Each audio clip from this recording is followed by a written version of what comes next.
Cast all of your outdated ideas aside, like drug wars and gangsters, and you'll find that Colombia is a nation brimming with confidence and rushing headfirst into a more peaceful and prosperous future. In this land of contrasts, you'll encounter snow-capped Andean peaks, tropical Amazonian jungles, turquoise Caribbean coasts, and 2 sun-kissed deserts. You'll also find a host of spectacular tourist attractions at the places in between, from the magic of Cartagena and the buzz of Medellin to the quiet colonial villages of Salento and Mompox. Above all else, the famous Colombian hospitality will undoubtedly find you coming back for more. In this video, we're going to be taking a look at the top 10 rated attractions and places to visit in Colombia.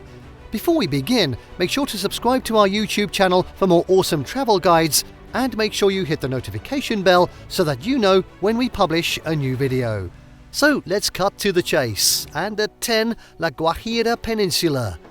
It's the most northerly point in South America, so perhaps it's only fitting that La Guajira is unlike anywhere else on the continent. This remote and little visited peninsula is a quiet oasis of sweeping sand dunes, bird-covered mangrove swamps, and vast stretches of empty land where the orange-brown La Guajira Desert meets the turquoise Caribbean Sea. Indigenous beliefs are the law of the land here, as the peninsula is home to the proud Wayuu people, who were never subjugated under Spanish rule and maintain a vibrant culture to this day. Keep in mind that tourism is still new in La Guajira, and the ride in from the regional capital of Riohacha requires both patience and a sense of adventure. The windsurfing and kiteboarding mecca of Cabo de la Vela has the most tourism infrastructure and will likely be your best entry point into the region. At 9, Mompox. Lovers of magic realism and the writings of Gabriel Garcia Marquez will fall for the sleepy charms of Mompox. It features prominently in the Nobel laureate's book The General in His Labyrinth, and is thought to be the inspiration for the fictional town of Macondo in his most famous novel 100 Years of Solitude. Mompox was once a prosperous cog in the trading route between the Caribbean coast and the Andes, famed as the spot where El Libertador Simón Bolívar recruited his army to gain independence for neighboring Venezuela. Now, this colonial relic along the muddy shores of the Magdalena River is truly a town that time forgot. Though it lacks a wealth of things to do, many visitors find themselves spending far longer than planned strolling through the cobbled streets, soaking in the ambience of the colonial architecture, or taking boat trips through the Pijino swamp, a popular attraction for birders. At 8, Providencia Island. This quirky Caribbean island leaves many first-time visitors perplexed. For starters, it's far closer to Nicaragua than Colombia. Then there's the fact that its residents don't speak Spanish, but rather an English Creole.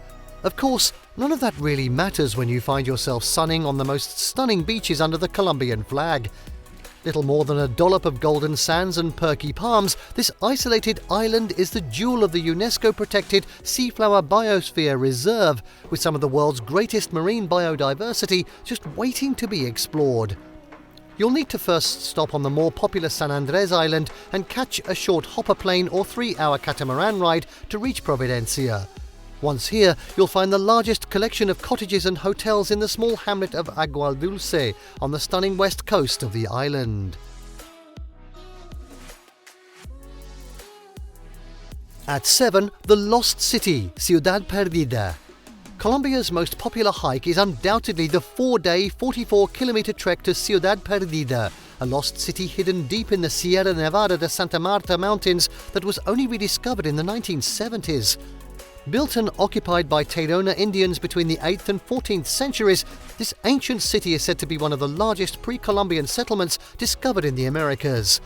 Much of the site remains buried beneath a thick jungle quilt because the modern indigenous inhabitants of the area have banned excavations, but you'll find that the stone terraces and stairways are in outstanding shape. Independent treks are not allowed. You will need to go with a sanctioned and approved tour operator who will provide a guide and all meals. You can book a tour from Santa Marta in advance. If you decide to go, be prepared. This is no walk in the park. You'll face blazing heat, stifling humidity, rainstorms, copious quantities of mud, and insects. The trail, although easy to follow, is never flat, planned to always be going up or down. However, it's not all drudgery. Along the way, you'll be treated to spectacular jungle views and the opportunity to swim in rivers and ponds. Hikes start early, usually around 5 a.m, to make use of the coolest part of the day. At the designated campgrounds, you'll either sleep in a hammock or on a mattress. Mosquito nets are provided, thankfully. You should count on being able to walk about 12 to 14 kilometers or 7 to 9 hours in a single session.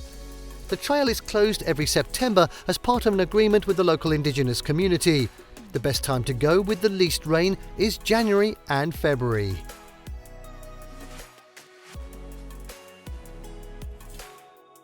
At 6. Bogotá. Most visitors to Colombia will inevitably begin their trip in Bogotá, the nation's largest city. It's a city that often divides opinion, with some complaining of its gridlocked streets and sometimes dreary weather, and others falling head over heels for its unique combination of colonial charm and urban sophistication. Either way, this city of 8 million tends to grow on people who give it enough time.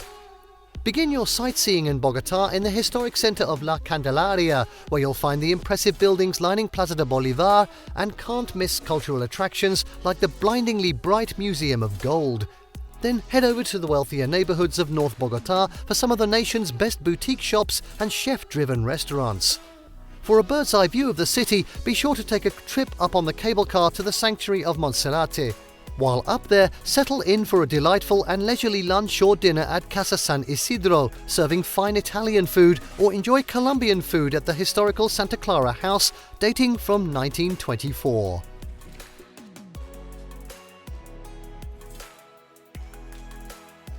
At 5, it's Tayrona National Natural Park.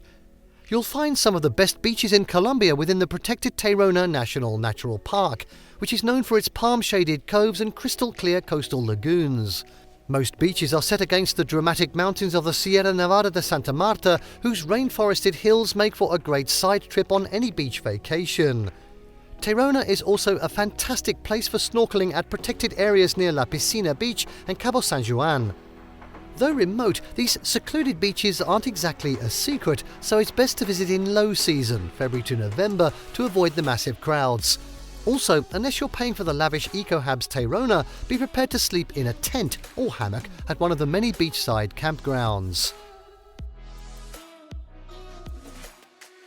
And now at 4, Leticia.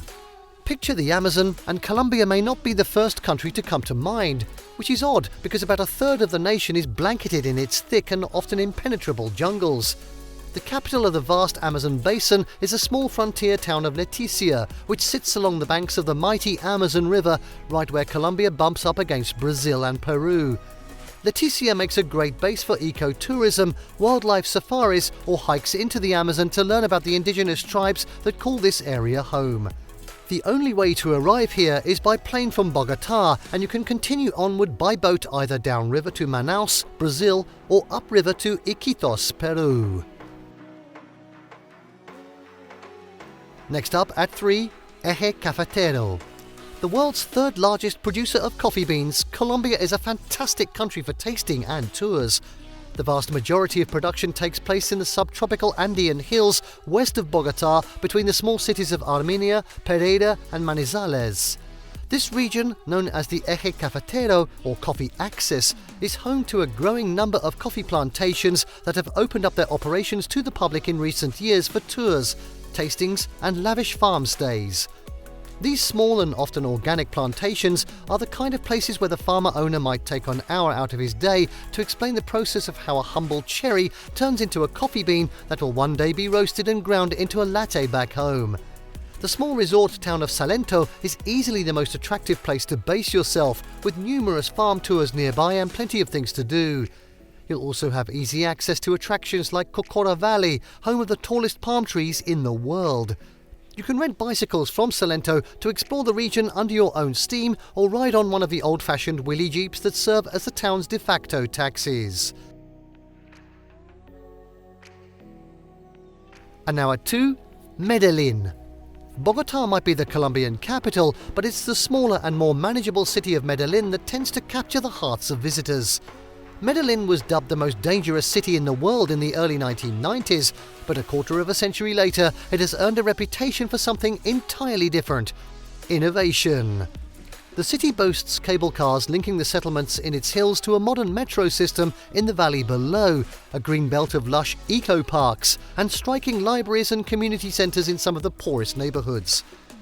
A great day of sightseeing in Medellin might start in the old quarter at Botero Plaza, where you'll find a collection of 23 portly sculptures donated by the beloved Colombian artist Fernando Botero. Adjacent to the plaza is the must-visit Museum of Antioquia and the striking Rafael Uribe Palace of Culture. Then head into the hills above town by riding the sleek escalator system through Comuna 13 to explore this neighbourhood's colourful homes and elaborate street murals. Finish your day in Medellin's trendiest commune, El Poblado, where you'll find buzzing eateries, boutique shops and the vast majority of the city's hotels.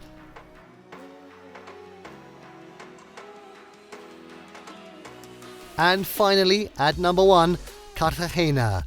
Cartagena is the crown jewel of Colombia's Caribbean coast and one of the best preserved colonial destinations in the Americas. Take a stroll through the historic walled city and you may feel as if you've stepped back in time to a different era. Maybe it's the 13 kilometers of centuries-old walls or the colourful colonial architecture, many of which are now beautifully restored restaurants and luxury hotels. Perhaps it's the bougainvillea-covered balconies along the labyrinthine streets or the soaring Catholic churches that tower above every plaza. Whatever it is, visitors can't help but fall for this Caribbean charmer. Beyond the old city centre lies laid-back Getsemani, and along the ocean front is Boca Grande, a newer part of town where upscale condos and hotels fight for prime seafront real estate. And less than an hour away by boat are islands and beaches, offering ideal places to visit for getaways and day trips. And there you have the top 10 rated attractions and places to visit in Colombia. Did you like what you saw? Let us know in the comments down below. Share this video with your friends and don't forget to subscribe to our channel for more fantastic travel guides. See you next time.